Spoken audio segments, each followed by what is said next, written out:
রিবের মুখের গ্রাস আটকে মেগা কেলেঙ্কারি। মুর্শিদাবাদে তোলপাড়। দুই প্রাক্তন তৃণমূল বিধায়কের ডেরা থেকে উদ্ধার হলো রাশি রাশি সরকারি ত্রাণ সামগ্রী। প্রথম ঘটনাটি ঘটেছে মুর্শিদাবাদের ডোমকলে।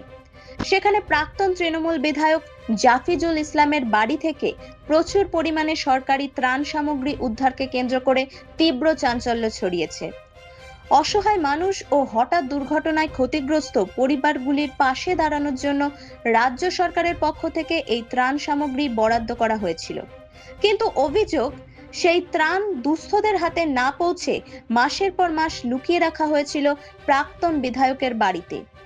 খবর পেয়ে ডোমকল প্রশাসনের আধিকারিকরা ঘটনাস্থলে পৌঁছে এই সমস্ত সামগ্রী বাজেয়াপ্ত করে। কিন্তু এখানেই শেষ নয়। এরপরই রানীনগরের প্রাক্তন তৃণমূল বিধায়ক সৌমিক হোসেনের বহরমপুরের অফিস ও গোডাউনে হানা দেয় ডোমকল মহকুমা প্রশাসন।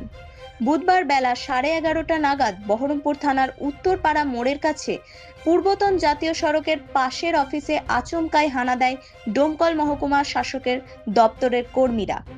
সঙ্গে ছিল ডোমকল থানার বিশাল পুলিশ বাহিনী।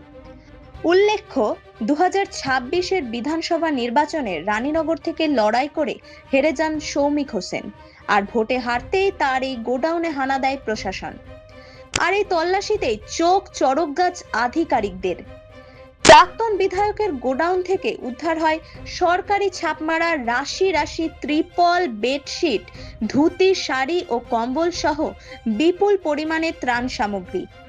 প্রশাসনের এই অভিযানের সময় সৌমিক হোসেনের দপ্তরের কর্মীরা দাবি করেন প্রাক্তন বিধায়ক বর্তমানে বাড়িতে নেই। কিন্তু প্রশ্ন উঠছে, দুস্থদের জন্য আসা এই সরকারি ত্রাণ সামগ্রী কেন প্রাক্তন বিধায়করা নিজেদের অফিস ও গোডাউনে আটকে রেখেছিলেন? গোটা ঘটনার তদন্ত শুরু করেছে ডোমকল মহকুমা প্রশাসন। গরিবের ত্রাণ এভাবে আটকে রাখার এই ঘটনাকে আপনি কিভাবে দেখছেন? কমেন্টে আপনার মতামত জানান।